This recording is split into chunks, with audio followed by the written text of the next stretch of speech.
When I was young, I found an old radio at the dump and took it home.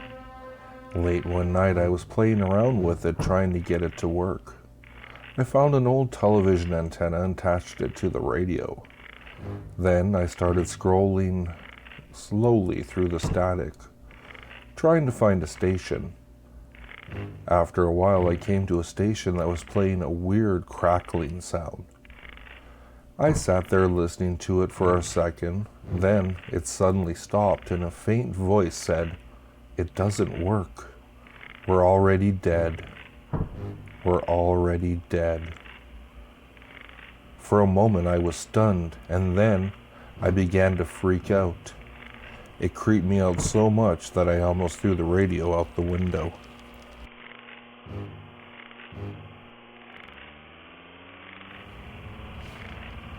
One night I was in my bedroom studying hard. I had an important exam the next day. And around midnight there was a knock on my door and I heard my mother saying, "Honey, I brought you a snack, open the door." I was busy and I didn't want to take a break, so I just replied, "Leave it outside and I'll get it later." There was no answer. Again I heard her knocking on the door and she repeated, "Honey, I brought you a snack, open the door." "I don't want any snack," I said. Then I heard my mother fly into a rage.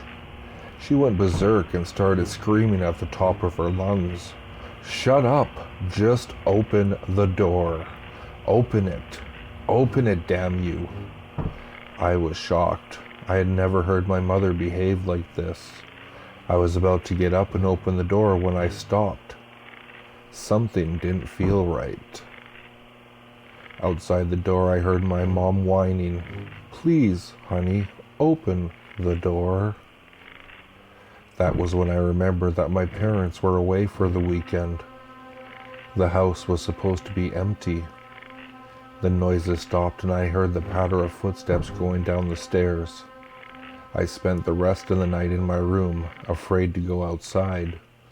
Whoever or whatever was outside my room that night, it wasn't my mother. I still wonder what would have happened if I had opened that door.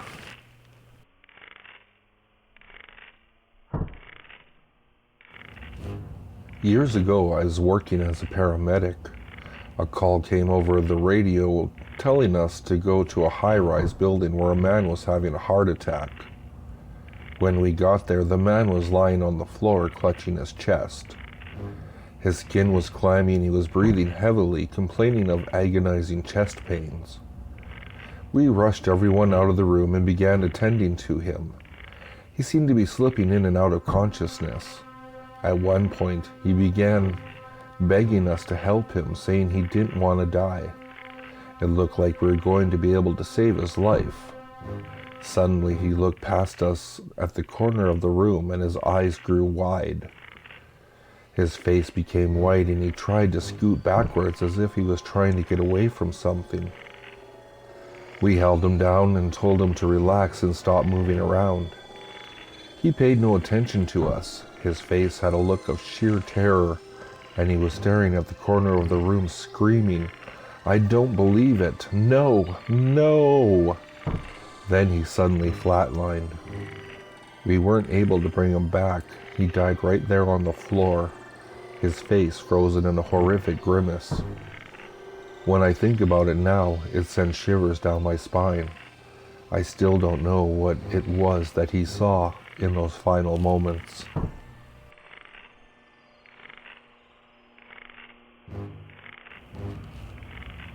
My mother told me that when I was a kid, I had an imaginary friend named Jesse. I don't really remember much about him, but I remember my parents asking about him quite a lot. They seemed quite concerned. My mother said that one day she was taking me into town to go shopping. We were walking past a graveyard and I suddenly broke free from her grasp and ran through the gates. My mother called out to me, but I didn't listen to her. She followed me into the graveyard and she said I still was running, and I ran straight over to a small grave and just stood there, staring at it. It was the grave of a little boy named Jesse who had died when he was 5 years old.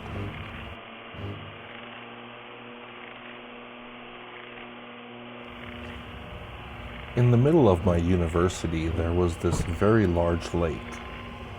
The university buildings were on one side and the dorms were on the other. There was a small island in the middle of the lake with a gazebo on it. There were 2 bridges that went across the lake. The first bridge led to the island, and the second led from the island to the other side. To get home, you either walked the long way around the edge of the lake or took a shortcut over one of the bridges. One night I was going back to my dorm and I was walking over the first bridge. As I reached the top, I noticed a figure in a white hoodie on the second bridge coming towards me. As I came to the end of the first bridge, I lost sight of him. I didn't think anything of it until I crossed the island and walked up to the second bridge. There was no one there. He would have had to have gone right past me. There was no other way to get off the bridge. He was just gone. I ran back to my dorm, and when I got there, my roommate was home. Breathlessly, I told him I had seen something disturbing on the bridge. He stopped me and asked, "Was it a person in a white hoodie?" It turned out that he had seen the exact same thing a year before. From that moment on, I never went across that bridge again and always took the long way around.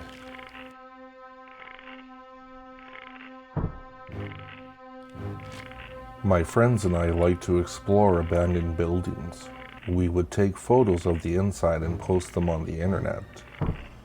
One evening, we visited an old abandoned factory.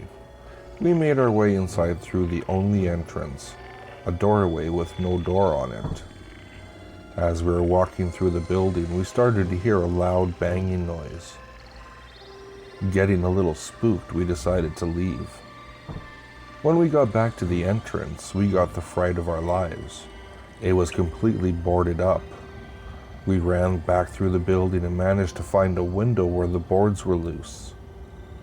We kicked them and climbed out.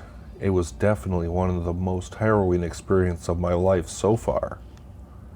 I still have no idea who or what could have boarded up that entrance in the few minutes after we went inside.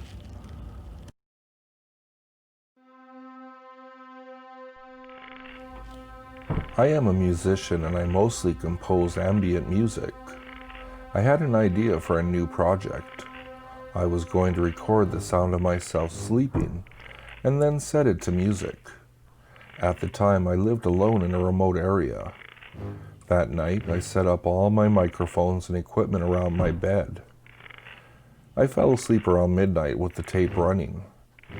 The next day, when I reviewed the recording, I heard something that left me completely horrified. At exactly 3 hours and 24 minutes into the recording, I heard the sound of my bedroom door opening.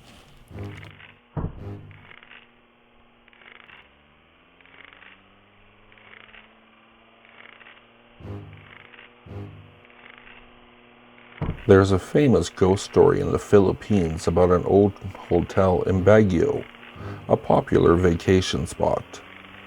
They say there is a room in the hotel that is never, ever occupied. Baguio was famous for holding conventions, and in 1 week, the place was very busy and all the hotels were fully booked.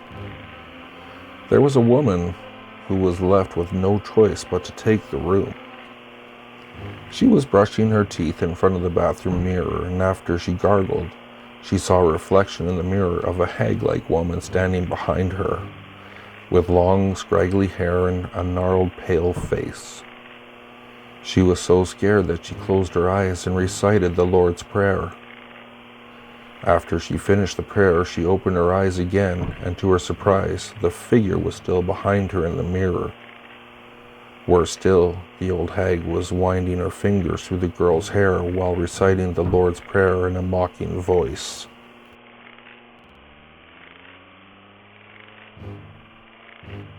I know a true story involving Ouija boards. It comes from a friend of my mom's who is a police officer. The policeman's sister had a friend, and the other two women would contact the spirits through a Ouija board once a week. Every Friday after their husbands went off to the pub, they locked the doors, turned down the lights, and attempted to contact the other side. One Friday night, the police officer was called to his sister's house. People were gathered around and the husband couldn't get in or raise anyone from the inside of the house. The police officer smashed down the door, and what he found inside still haunts him to this day. One woman was lying dead on the floor with a look of horror on her face. She was later found to have died from a massive heart attack. The other woman was unconscious. Later, when she recovered, she refused to talk about what she had seen, and as far as I know to this day, she still hasn't. The woman who died was the police officer's sister. No wonder it had such a profound effect on him. And more shocking still was that she was only 21 years old, and up to that point, she'd been perfectly healthy.